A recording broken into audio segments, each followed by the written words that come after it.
The next play that New England ran in the game was out of the quarter, 3 deep, man up 3 deep. Okay, let's go into this. So the way that New England runs it, if we take a look at this play art, you've got 3 deep blues and everybody else is manned up underneath. What you're going to want to do is press cover, and then you're going to want to put the outside safeties on buzz zone. So McCourty to a buzz and Chung to a buzz. Your new play art is going to look like this. Now this is designed to take away the outside throws to the outside, and your job as the free safety in the middle is to take away any vertical routes, help on any vertical routes, or jump any crossing routes that come across the middle. So if we just let this run, your job would be to take away X right there on that particular play. And that is what New England ran on a 3rd down and long, and it was successful for them. So again, the play art looks like this. Don't know what this play is. Oh, it's a toss. And if they're trying to run it on 3rd and long, they definitely won't get it. Let's try this one more time. Buzz zone. See what this play is. Play action.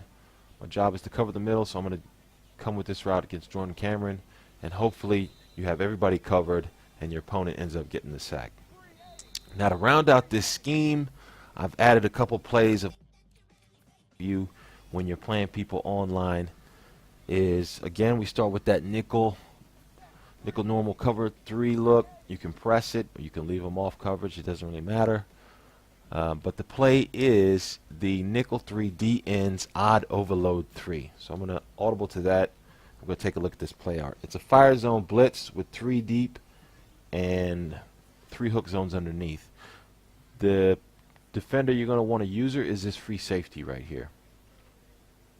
Your job is to basically cover any routes that come up the seam and anything that comes from slanting from right to left, or playing anything that goes out left. That is your job when you're running this play. Now, the reason you run this play, actually I've got the wrong offensive formation in there, but the reason we run this play is when we see a Snugs look, which is a gun tight flex, a tight offset TE, anything where it's a compressed set and your opponent comes out looking like this, you immediately just move over and call odd overload 3. Now what that's going to do is it's going to bring an overload blitz you see off the left side. And one of the beautiful things about this play is that it's really hard most of the time to get pressure on Snugs, tight flex, tight offset TE, because the blocking holds up pretty well, and a lot of the times the ball is out so quickly on those plays that you don't really have a chance to even get to the quarterback.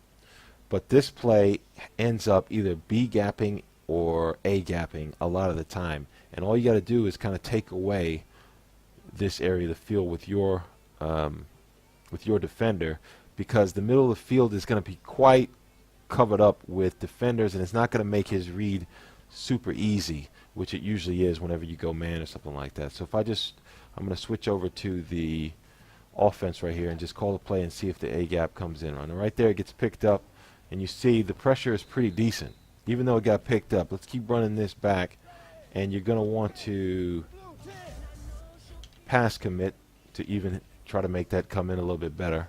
And so let's say I'm looking for Cameron coming across. So I'm going to streak Landry, and I'm going to look for Cameron coming across. This is a play that some people like to run. Right there, look, boom.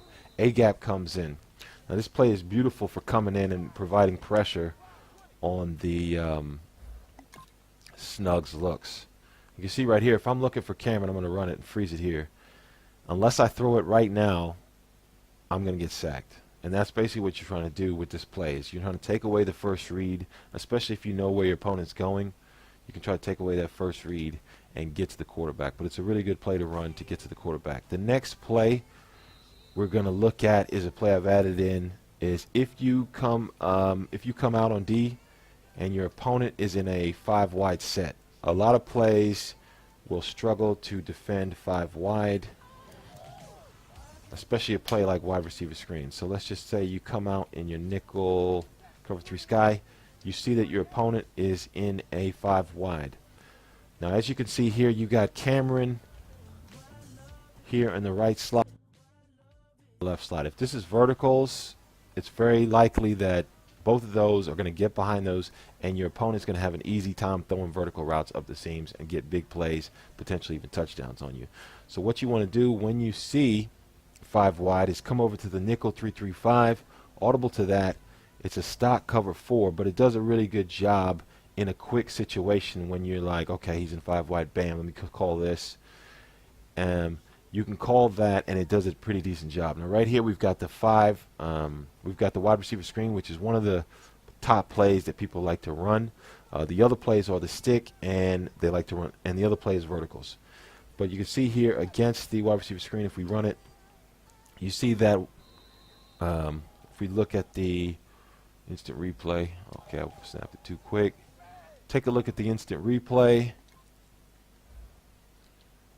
Move it back here. You can see that defensive end on the outside, he actually reacts really quickly and gets there to blow up the play for 1 yard. And that's essentially all you want to do. You just want to contain the play. You don't know what's coming, but it's pretty much going to be wide receiver screen, stick, or verticals, and you just want to contain it. So if your opponent runs it, he throws it, you see that it gets a pretty decent job. The other thing, if your opponent starts abusing the wide receiver screen, you'll want to just even come over and provide help. You might even use the strong safety over here. If he runs it, you can just jump it like this and be there to make the tackle. Now, I just whiffed on that, but you should be there to make that tackle, and you can make the tackle on your own on that one. The last thing that I'm going to add to this scheme is when your opponent is hitting you with a lot of streak-slant combo plays. So, again, out of the snugs and tight formations, people will try to run streak-slant combos. So something like Landry right here on a streak and Cameron on that slant right there. They might even slant Cameron like that. So it'll look something like this, and they're looking for their first read is Landry and their second read is Cameron.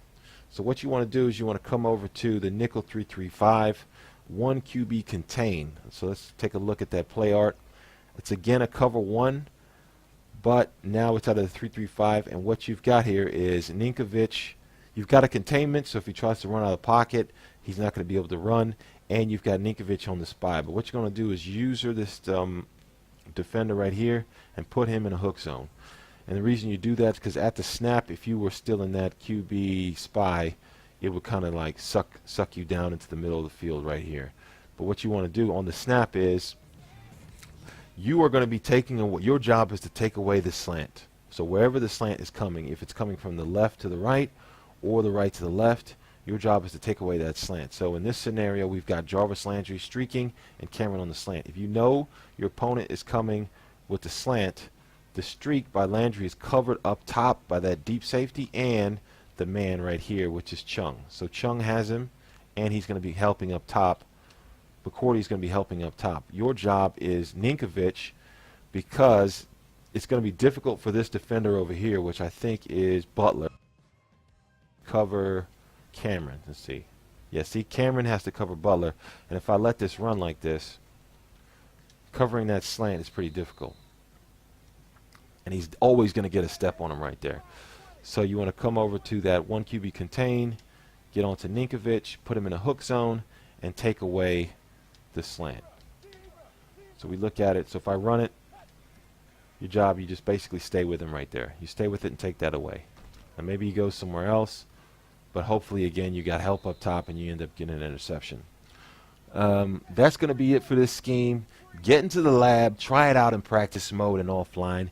See where the holes are within each play in the scheme. Every defense has holes. All these plays have holes somewhere.